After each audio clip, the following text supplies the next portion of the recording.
Ya, Mus'ab bin Umair dikafankan seperti itu.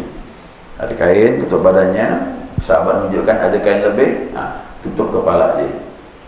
Kaki dengan rumput, daun-daunan untuk menyempurnakan kain kafannya. Kalau pun tak ada, sudah cukup lah lutut dengan pusat tertutup. Nah, jadi Mus'ab bin Umair ini dulunya dia kaya betul. Ya, kaya, pakaiannya necis, kendaraan kudanya mahal. Kalau sekarang tu mobilnya mahal, mobil yang mewah dipakainya. Orangnya tampan, pakaian mahal, anak orang kaya. Nah, masuk Islam, dia beri ultimatum sama ayahnya. Kau mau ikut aku ke ikut Muhammad, kata ayahnya. Ikut Muhammad lah, kata dia. Kalau kau ikut Muhammad, 1 dinar kau tak dapat warisan. 1 dinar warisan kau tak dapat. Anak semata wayang tu satu-satunya. Dia bilang, tak masalah, itu aku tinggalkan, aku ikut Allah dan Rasulnya. Oh, mantap sahabat ya. Nah, makanya waktu dia meninggal, Nabi nangis, nenangkan dulu.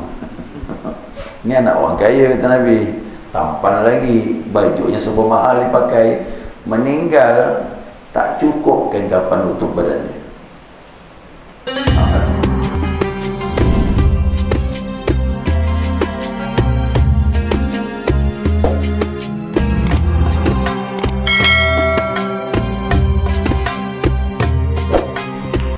Bismillahirrahmanirrahim. Alhamdulillahi rabbil alamin. Allahumma salli ala nuril anwar wasiril asrar wa tiryakil a'yar miftahi babil yasar sayyidina wa maulana Muhammadin al-Mukhtar wa alihi al-athhar wa ashabil akhyar adada ni'amillahi wa ibadalih. Subhanaka la ilma lana illa ma 'allamtana innaka antal alimul hakim. Allahumma dzakirna ma nasina wa 'allimna ma jahilna wa la hawla wa la quwwata illa billahil 'aliyyil 'azim. Qala musannif rahimahullahu ta'ala wa nafa'ana bi 'ulumihi fid dharain amin. Jamaah subuh rahimakumullah. Assalamualaikum warahmatullahi wabarakatuh. Alhamdulillah, senantiasa kita mengucapkan pujian dan syukur kita kepada Allah atas limpahan rahmah hidayahnya. Subuh ini kita dapat melanjutkan kajian kita, mudzakarah kita, panduan kitab Bulughul Maram yang masih berkenaan dengan mayit. Hadis berikutnya an Aisyah radhiyallahu anha, dari Aisyah Allah radha terhadapnya, qalat, ia telah berkata, kufina Rasulullah sallallahu alaihi wasallam fi thalathati athwabin bidin suhuliyatin min kursifin laysa fiha qamisun wala imamatun, muttafaqun alaih. Aisyah berkata, Rasulullah sallallahu alaihi wasallam dikafani dengan 3 pakaian. Aswab ini pakaian tu kain ya. Bidin suhuliyatin, dengan pakaian putih bersih, min kursifin. Min kursifin ini dari bahan katun. Ini bahan katun. Laisa fiha qamisun wala imamatun, dan tidak ada padanya gamis atau imamah. Imamah itu sorban ya. Jadi Nabi tidak dikafani dengan gamis, pakaian baju gamis macam ini, dan juga tidak ada imamah, cukup kain 3 lapis saja. Menurut hadis daripada Aisyah. Ini hadis muttafaqun alaih, hadis Bukhari dan Muslim. Nah, di sini ada kalimat suhuliyatin, ya, sahuliyatin. Ya, sahuliyatin ini nisbah kepada Sahul. Sahul ini sebuah kota kampung di Yaman, dan dia membuat bahan tersebut, bahan kain itu ya, dan dinisbahkan kepada Nabi SAW. Nabi memakai kain tersebut warna putih bersih, dikatakan putih bersih, bidin naqiyatin. Jadi pakai itu sangat putih dan bersih. La takunu illa minal qatun, tidaklah terbuat melainkan dari katun. Nah, dia bahan katun itu.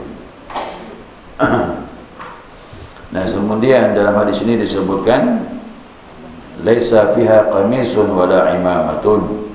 Mengkapankan Nabi itu tidak ada menggunakan gamis ataupun imamah, serban. Artinya di situ tidak ada yang lain selain pakaian 3 lapis tadi itu, kain 3 lapis tadi itu, dan tidak ada sesuatu yang lain. Ya. Nah, ini menunjukkan bahwasanya kata ulama dibahas nih ya. Menurut hadis ini ya disyariatkan mengkafankan mayat, menutup mayat. Ya, berdasarkan dari sini maka dianjurkan menutup mayat dengan pakaian li'auratihi, yakni batas wajibnya aurat. Jadi kalau bertanya mana batas minimalnya aurat, kalau ada kain kafan menutup aurat cukup dah. Ya. Kalau perempuan kan auratnya kan seluruh tubuh. Kalau laki-laki antara pusat dengan lutut. Kalau lutut tertutup sampai ke pusat tertutup cukup dah tu. Itu batas wajib. Ya, jadi itu diatur oleh kitab batas minimal seperti itu. Kenapa demikian? Nanti ada disebutkan sahabat pernah dikafankan seperti itu. Ya. Nah, dibilang kalau seandainya ada bahan yang lebih, ya, paling sedikitnya maaf menutup aurat jika tidak didapatkan yang lain. Tapi kalau ada pakaian lebih, kalau ada pakaian lebih maka ditutuplah kepalanya. Kalau lebih ni kan besar dengan lutut tertutup, ada pakaian lebih ni untuk salah satu je ditutup, bagaimana? Kaki atau kepala? Jadi kalau ada tambahan cuma salah satu, tak bisa dua-duanya, maka ditutuplah kepala sampai ke dada ini. Kaki bagaimana? Biarlah terbuka, karena kepala lebih mulia. Ada bahan untuk aurat, ada kelebihannya tutup kepala dengan dada. Kaki bagaimana? Kaki ini boleh dilakukan dengan hashish. Hashish itu rumput, tutup dengan rumput kaki ini. Dari bawah lutut tu ke betis tu, betis kalau sampai ke kaki tutup dengan rumput dan memadai dah. Nah, kenapa? Inilah yang pernah dilakukan kepada Mus'ab bin Umair. Ya, Mus'ab bin Umair dikafankan seperti itu. Ada kain tutup badannya, sahabat menunjukkan ada kain lebih, tutup kepala dia. Kaki dengan rumput, daun-daunan untuk menyempurnakan kain kafan ni. Kalau pun tak ada, sudah cukup lah lutut dengan pusat tertutup. Nah, jadi Mus'ab bin Umair ini dulunya dia kaya betul. Ya, kaya, pakaiannya necis, kendaraan kudanya mahal. Kalau sekarang tu mobilnya mahal, mobil yang mewah dipakainya. Orangnya tampan, pakaian mahal, anak orang kaya. Masuk Islam, dia beri ultimatum sama ayahnya. Kau ikut aku ke ikut Muhammad, kata ayahnya. Ikut Muhammad lah, kata dia. Kalau kau ikut Muhammad, 1 dinar kau tak dapat warisan. 1 dinar warisan kau tak dapat. Anak semata wayang tu satu-satunya. Dia bilang tak masalah, itu aku tinggalkan, aku ikut Allah dan Rasulnya. Oh, mantap sahabat ya. Makanya waktu dia meninggal ini Nabi nangis, nenangkan dulu. Ini anak orang kaya, kata Nabi, tampan lagi, bajunya semua mahal dipakai, meninggal tak cukup kain kafan nutup badannya. Kata Nabi, mandang mayat Mus'ab bin Umair, ditinggalkannya semuanya demi ikut Allah dan Rasul. Itulah Nabi yang dah sampai nangis tu. Berarti hebatlah iman sahabat tu kan. Ya. Kalau kita ni belum mampu, maka saya pegang orang bilang ikut Nabi mana? Ikut sahabat yang tak mampu juga. Mana ikut Nabi? Bilang ya ikut semampu kita. Mana kita mampu ikutlah, yang tak mampu dah.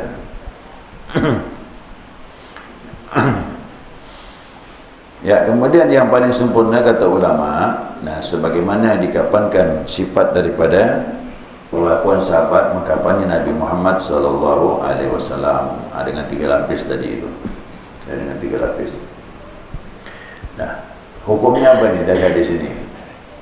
Istihbabul taqfini fil abyadu min athiyab. Jadi disunnahkan mengkafankan mayat dengan kain putih. Dari hadis ini ya. Jadi kain putih itu sunnah. Kalau kain coklat boleh tak? Nah, gitu jawabannya. Jangan sampai nanti umpamanya ada mayat dibungkus lainnya kayak kapannya bukan warna putih, jangan pula protes. Ya, boleh. Ya. Kain coklat, kain kuning, kain merah. Kain merah takut kali ini. Kau mayat di kain merah. Sah juga kain merah, kain batik. Kain batik itulah yang untuk mayat tu. Dipakai untuk kapan boleh, tak masalah. Ya, cuma yang paling afdalnya putih. Kerana itibak tadi, apa yang dibuat Nabi itu diikuti. Ya, nah sahabat tu yang perang-perang tu macam mana? Baju dia warna macam-macam. Tak semuanya putih. Ada yang coklat, ada yang krem. Itu dipakai pembungkusnya. Ya, itu pakai pembungkusnya. Orang perang tu mana yang cat kain? Baju dipakai itulah untuk kain kapan dia. Nah, yang kedua, ya, yusannu disunnahkan mengkafankan laki-laki ni ya, laki-laki dan perempuan lain ya. Disunnahkan mengkafankan laki-laki dengan 3 kali 3 lapis. Ya ta'ummu jami'u badanihi, dengan menutupi seluruh badannya. Ini sudah sunnah dah. Bagaimana sunnah? Bagaimana sunnahnya? Sunnahnya 3 lapis. 3 lapis menutup seluruh badannya dari kepala sampai kaki. Itu sudah dapat sunnah itibak kepada Nabi Muhammad sallallahu alaihi wasallam. Maka yang sempurna itu kan Nabi lah. Kenapa? Tak mungkin pula Nabi ini kepala pemerintahan, rasul lagi, pemimpin lagi. Takkan pula kain kapan tak cukup untuk nutup badan dia. Maka dibuatlah sahabat melihat ini. Makanya ini pemimpin kita, ini utusan Allah, tak boleh sembarangan. Maka mengkafankan pun pakai yang sempurna. Yang sempurna tadi itulah 3 lapis itu. Berdasarkan hadis dari Aisyah radhiyallahu anha. Wa hadza akmalu kafani wa aqalluhu ma yasturul aurah. Inilah yang paling sempurna 3 lapis tadi, namun yang paling sedikit adalah menutup aurat. Itu paling tidak batas wajib. Yang sempurna 3 lapis. Imam Syafi'i berkata, Imam Syafi'i mengatakan disunnahkan, dibilang ya, disunnahkan berdasarkan hadis ini, disunnahkan untuk tidak mengkafankan dengan gamis dan imamah. Berdasarkan hadis ini, menurut Imam Syafi'i, ya, disunnahkan untuk tidak melakukan mengkafankan mayat itu dengan gamis dan imamah. Kan ada riwayat yang lain, mayat itu dibungkus, maaf, dengan baju gamis dulu, kemudian imamahnya, kemudian baru 3 lapis kapan. Jadi berapa tu? 4 lapis. 4 kali 5. Pertama gamis, kemudian ditambah lagi imamah. Imamah tu dibungkuskan semuanya lagi. Kan panjang imamah tu. Imamah tu kalau dibuka panjang. Nah, dibungkuskan ke badannya dengan imamah dari kepala sampai ke badan, kemudian baru ditambah 3 lapis. Jadi berapa? 5. Kan ada riwayat begitu. Nah, tapi berdasarkan hadis ini, Imam Syafi'i menyatakan tak perlu pakai gamis, tak perlu pakai imamah, sudah cukup 3 lapis sebagaimana perbuatan kepada Nabi Muhammad SAW. Ya. Jadi kalau ada orang sekarang tu kan mengkafankan mayat tanpa baju gamis, berarti ikut dari sinilah, cukup kain saja 3 lapis menutup seluruh badan. Imam Ahmad berpendapat dari Imam Syafi'i, ya, disunnahkan mengkafankan 3 lapis kain tadi, dan makruh menambahnya. Jadi kalau kita nambah makruh, kata Imam Hanbal. Kenapa? Hadis ini tadi. Jangan tambah lagi dari 3 lapis. Berdasarkan hadis ini makruh dah. Itu agak ketat sikit dari Imam Hanbal. Kalau Imam Syafi'i sunnah, kata dia. Kau mau 5 lapis boleh. Sunnahnya 3 lapis ikut Nabi Muhammad SAW. Jadi ini hadis ini sampai kepada imam-imam tersebut, cuma mereka beda dalam menafsirkan. Ya. Nah, kata Imam Ahmad bin Hanbal, tambah lagi, jika dikapankan dengan gamis, ya, yang berlengan, ya, gamisnya pakai lengan ya. Kemudian tambah lagi kain sarung, ya, tambah lagi kain sarung. Nah, kemudian baru kain, dia tak makruh, cuma tidak sunnah. Jadi kau pakai gamis, pakai imamah 3 lapis lagi boleh, tidak sunnah, kata dia. Dia bilang begitu, ghairi karahah, jadi tidak makruh. Itu pendapat Imam Syafi'i. Tidak apa? Sunnah tidak menambah gamis dengan imamah. Pendapat Imam Malik lain lagi. Nah, Imam Malik mengatakan sunnah menggunakan kain sarung, gamis. Dia bilang kain sarung, gamis, dan juga tambah lagi 2 lapis, tambah lagi imamah. Banyak tu. Jadi Imam Malik, gamis, imamah, kain sarung, tambah lagi 2 lapis. Berapa tu? 5 kan? Dia kan sama kan? Ya, itu menurut daripada Imam Malik. Imam Hanafi lain lagi ni pendapat ni. Imam Hanafi sunnah pakai sarung, pakai gamis, tambah kain 1 lapis. Itu berapa tu? Saya ulang lagi ya. Gamis, mana Imam Hanafi tadi? Kain sarung tu, kain sarung, kemudian gamis, kain 1 lapis. Berapa tu? 3 ya. Itu gitu. Dia kain sarung kan di bawah, pakai gamis, baru tambah kain kapan 1 lapis, jadi 3 dah tu. Nah, gamis di sini kata Imam Hanafi, yang pundaknya tadi itu, pundaknya tadi adalah yang punya pundak dan kakinya, dan dia tidak luas bagian bawahnya, dari bawahnya kecil. Berarti inilah dia apa? Dijahit, bukan dijahit, apa nama? Julur. Orang dulu pakai jarum kan. Jadi bawahnya dikecilkan supaya kakinya rapat. Gitu deh. Kalau gamis kan terbuka tu.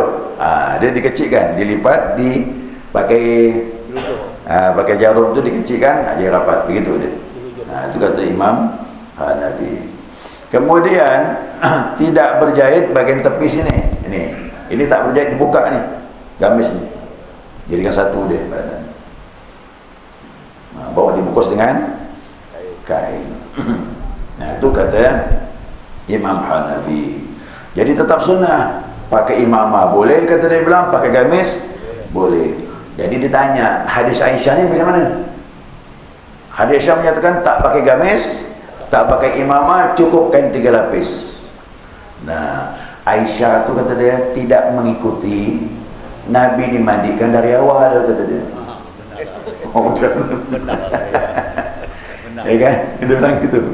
Aisyah tidak melihat, memantau sahabat mandikan Nabi dari awal. Dia cuma melihat Nabi dilapisi dengan 3 lapis ya. Dia bilang begitu. Kenapa? Karena ada riwayat yang lain bahwa dipakaikan gamis, imamah, baru kain 3. Begitulah pendapat ulama. Ya, wallahu a'lam. Yang jelas kesimpulannya apa? Kesimpulannya wajib mengkapan mayat batas aurat. Kalau ada kain lebih, tutup kepala sampai dada dan juga bagian aurat. Di bawahnya terserahlah. Kalau dulu pakai rumput, kok sekarang pakai rumput gimana? Ya kan orangnya masa tak ada bahan lah gitu. Ini kan cuma pembahasan. Jadi kalau saya ambil kesimpulannya, kalau sekarang ini minimal 1 helai udah batas wajib, ya kan? Kau dapat menyeluruh seluruh tubuh, sunnahnya 3 lapis. Ini yang sering dipakai, jangan 5 lapis. Dan saya belum pernah melihat mayat dibungkuskan kapan, pertama dengan gamis, kemudian imamah, baru dibungkus 3 lapis, belum ada. Ya, belum. Tapi kalau dilakukan sah. Itu berjahit. Ini bukan pergi haji. Kau pergi haji tak boleh berjahit. Ini orang mayat, tak masalah. Ya kan? Nanti orang kan kain ihram macam mana? Kan ihram tu untuk orang umrah dan haji, tak boleh berjahit. Tapi kalau mayat tak masalah, boleh pakai baju gamis, dibungkus lagi kain kafan. Ya, wallahu a'lam. Selesai sudah. Ya. Nah, silakan jemaah, ada pertanyaan.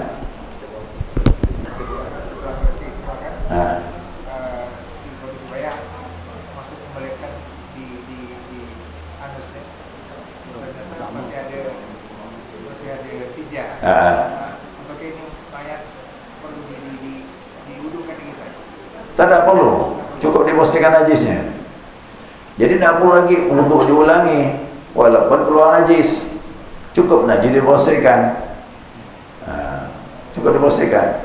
Makanya saya katakan walaupun sudah dikapankan, ya, sudah dikapankan tiba-tiba keluar kotorannya atau keluar darah, ini orang ni meninggal ni tabrakan, begitu ada dikapan keluar darah, atau meninggal ni tadi ni berbunuh matinya, sudah dikapankan keluar darah.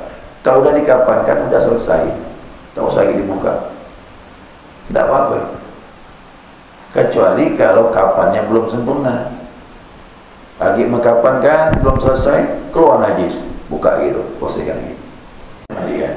Tapi selama ada tukang mandikan mayat, biarlah dia menjaga. Teori saya faham, praktik saya ikut ya. Kerana saya melihat langsung bagaimana sepupu saya, sepupu 2 kali jauh lah dia mandikan mayat tu. Memang hebat dia, berani dia. Dia bersihkan najis tu, betul-betul dia masukkan tangan tu, kan putih tu, dia periksa bahagian dalam sampai dimasukkan jari-jari itu. Dia lihat lagi masih bentuk siram lagi, masukkan lagi, tengok lagi siram lagi, luar biasa. Hebat dia sana. Itu hati dia kuat. Bau ni naik ni, saya dah tak mampu dah, dia biasa ya. Boleh-boleh lah. Gitu yang dengan mayat tu, kuat dia yang ada gitu-gitu tu, ya. Nah, kemudian ada satu mayat, ya, kerana saya dekat sama dia, artinya dia agak guru saya lah, masih keluarga juga dulu, lalu saya ikut mandikan, itu saya sendiri yang mencium bau wangi naik, bau wangi itu naik, Masya Allah, padahal tak ada pakai minyak wangi itu kan. Saya cium bau wangi itu naik. Jadi saya tanya sama istrinya, dia bilang di rumah tu dia tak putus. Dia ni gini, cara mengamalkan Al-Quran tu, dia baca Al-Quran tiap hari, pagi 1 juz, maghrib 1 juz, satu hari 2 juz, dia tak pernah putus. Dia kan buka toko di pasar, ya, jadi habis salat subuh tu, kalau kita kan zikir, dia amalannya Al-Quran 1 juz sampailah syuruk, bawa syarat isyarak dia, kemudian pergi ke toko di pasar, jalan kaki pergi ke toko, sehat badannya, jalan kaki ke pasar. Ya, kembaliknya ke rumah sekitar jam 5 sore, mandi apa ini, kemudian dia pergi ke surau maghrib. Di surau tu habis saya berzikir di sini, dia terus baca Al-Quran sampailah isyak. Jadi hari begitu kerja dia. Jadi satu hari 2 juz. Kalau kita ni kan Ramadan ya tu, dia tidak hari-hari yang amalan dia. Khatam mulai awal lagi, khatam mulai awal lagi, khatam mulai awal lagi. Dia malam tahajud, malam dia tahajud. Ya.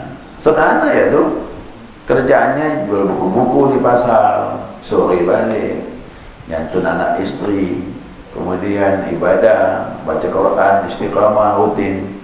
Itu saya lihat bahwasanya waktu mandikan mayat itu wangi lah.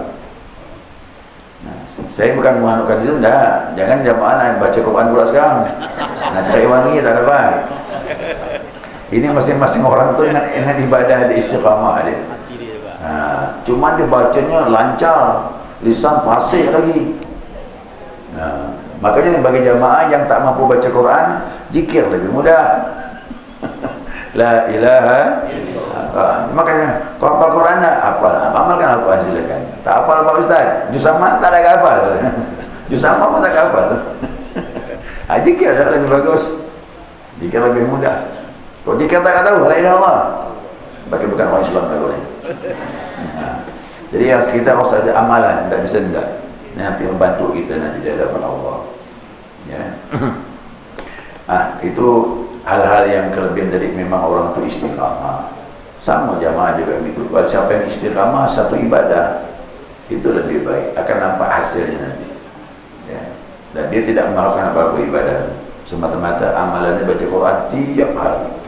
Tiap hari itu tidak pernah lupa baca Quran. Pagi 1 juz, maghrib 1 juz. Satu hari 2 juz. Sebulan berapa kali khatam? 2 kali khatam. Sebulan, setahun 24 kali. berapa tahun?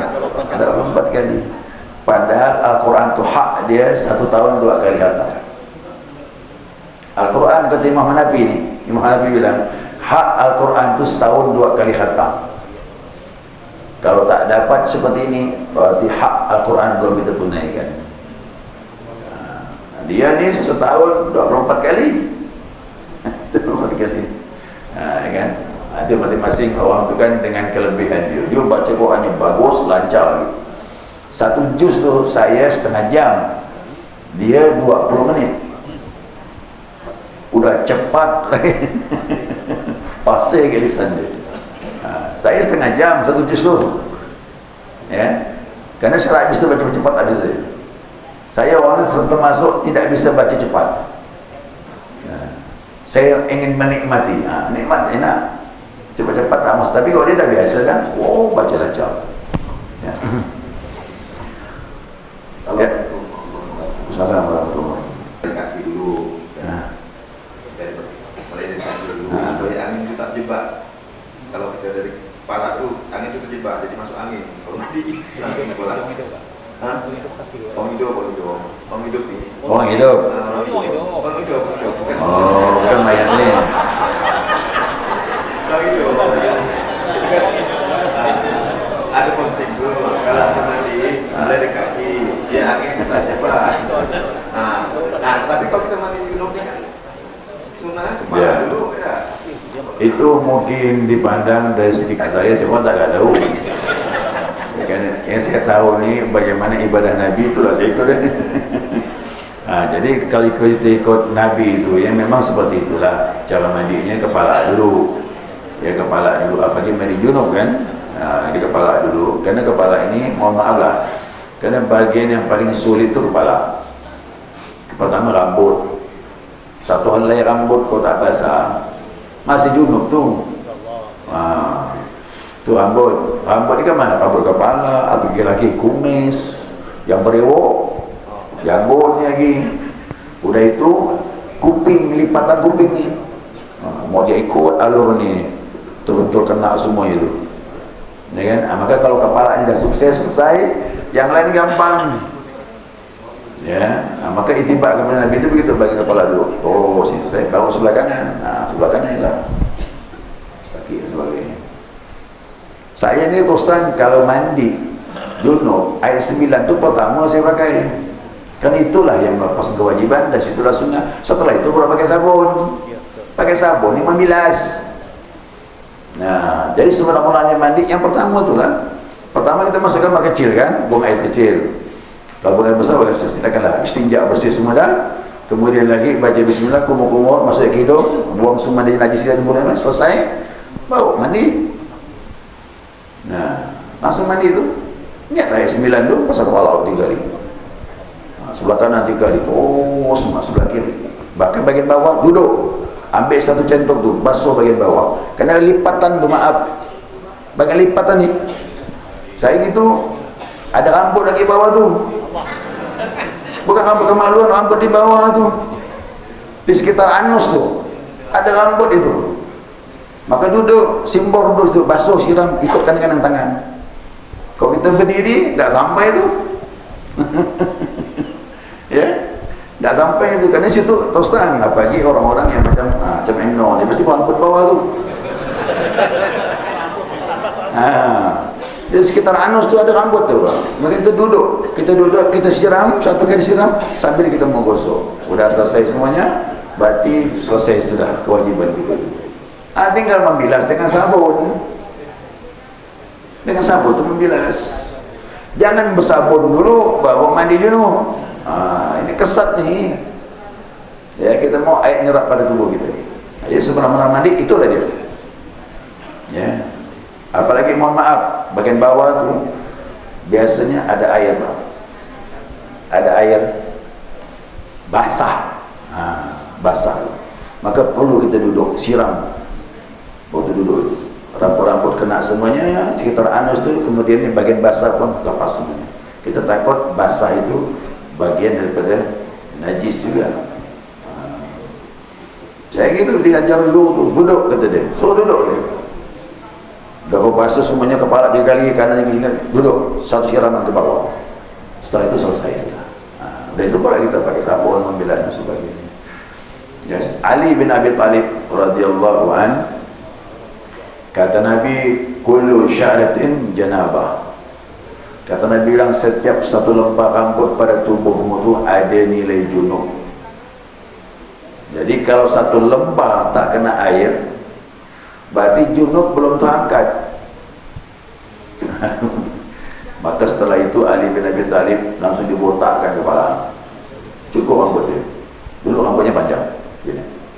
Nabi rambut panjang segini ya, ikal sini, di bawah dari bahu ni, ikal rambut Nabi itu. Nah, Ali bin Abi Thalib dengar ucapan Nabi, takut dia dibotakkannya rambut. Nah, ibu jangan ikut. Ibu jangan ikut. Yang penting teliti saja, diremas itu bagi keluar, biar merata air pada seluruh rambut tersebut. Wallahu a'lam. Sudah? Apa ada waktu mesin ni? Boleh satu lagi. Tolak begini. Ada mau muda, ada mau segera dikumikan. Tunggu anak tolak. Kan mayat ini kan segera dikumikan. Tapi itu anaknya kadang-kadang sampai berhari-hari. Yang mana lebih baik? Apakah nunggu anaknya atau segera? Lebih baik buka itu sunnah bersegera melaksanakan fardu kifayah. Langsung tu mandikan, kafankan, salatkan, tanam. Jadi saya pernah ketemu dua beradik. Satu anaknya mau segera dikumikan, tapi satu anaknya harus nunggu dia. Akhirnya mau dibongkar namanya. Mau dibongkar. Mau dia ketemu dengan ayahnya. Ayahnya tidak mau dibongkar, berarti nanti tidak bertahan pergi ke Bayani. Akhirnya dia balik. Siapa tu? Anak yang nomor 2, sama-sama laki-laki. Ini bagaimana? Jadi mudarat seperti ini. Jadi juga akan katakan, kita ini cuma bisa beri nasihat mengenai hak waris itu, dia punya hak. Kita cuma beri nasihat. Saya beri nasihat, mayat ini disegerakan lebih baik. Tapi kalau ahli waris bersikeras, tunggu saya, jangan ditanam dulu mayat ayah saya ini. Mau tak mau lah kita harus tunggu. Tapi kita beri nasihat, yang terbaik itu bersegera. Nah, kalau sampai seperti ini, berdua bersuara bersikeras, satu minta disegerakan, satu ditunggu, itu urusan dia lah dah. Ya kan? Susah kita, dia ahli waris. Cuma kita beri nasihat. Nah, makanya saya beri nasihat bahwasanya untuk apa lagi menunda-nunda? Kau datang dari mana? Sulawesi ke Jakarta lagi. Jakarta baru ke Pontianak, sore baru sampai. Orang fardu kifayah ngurusnya dari pagi. Takkan mungkin pula orang menunggu sampai sore. Ya kan, orang takziah datang, setelah itu kembalilah, sore mau datang lagi, takkan mungkin. benar itulah dia. Nah, kan rugi. Begitu mayat ayah kita ini disalatkan cuma 15 orang. Tadi pagi datang lebih 100. Tapi karena orang tunggu sampai sore baru salat jenazah, orang dah pada pulang. Ya, betul. Akhirnya baru 15 orang salat jenazah, kan sayang. Kata Nabi bilang, siapa salat mayat 40 orang, 40 orang mensalatkan jenazah dan tidak syirik kepada Allah, dia akan beri syafaat kepada si mayat. Hadis yang lain, siapa yang mensalatkan mayat 100 orang dan tidak menyekutukan Allah, akan beri syafaat kepada si mayat. Hadis yang lain lagi, siapa salat mayat 3 saf. 3 saf masjid Nabi itu kan besar tu. Coba lihat tu. Itu dari mulai rumah Nabi ke mimbar itu sisi sebelah kiri. Sebelah kanannya kurang lebih, berarti sekitar 20-an lebar masjid Nabi itu. Zaman dulu tu. Saya dah ukur tu. Saya lihat hampir 20, bahkan 20 lebih sedikit lah lebarnya, bukan. Nah, kalau 20 meter lebarnya, orang duduk di sab, satu sab berapa orang? Berapa? Ini berapa lebar? 50 cm ya. Hah? Ini 25 nih. 25 orang. Lebar nih? Nggak lebar nih? 12. 12. Berapa orang? 25. 25. Kalau 20? Hah? 40 orang? Ada yang 40? Kalau 20 meter lebar? Hah? Anggaplah 30. Masjid Nabi kalau 3 sab 90. berarti? 90. Mau hampir 100. Nah, sesuai. Jadi dengan hadis terakhir ni di mana-mana 3 sab. Yang salat cuma 9 orang. 3. Sering. Datang itu 7 orang, 3 sab kata dia. Macam mana tu? 3, 2. Datang cuma 6 orang, 3 sab kata dia. 2. Padahal 3 sab tu ukuran Masjid Nabi. Kalau 3 sab kata Nabi, masjid aku ni 30 lebih. Berarti 3 sab 100. Itulah dia.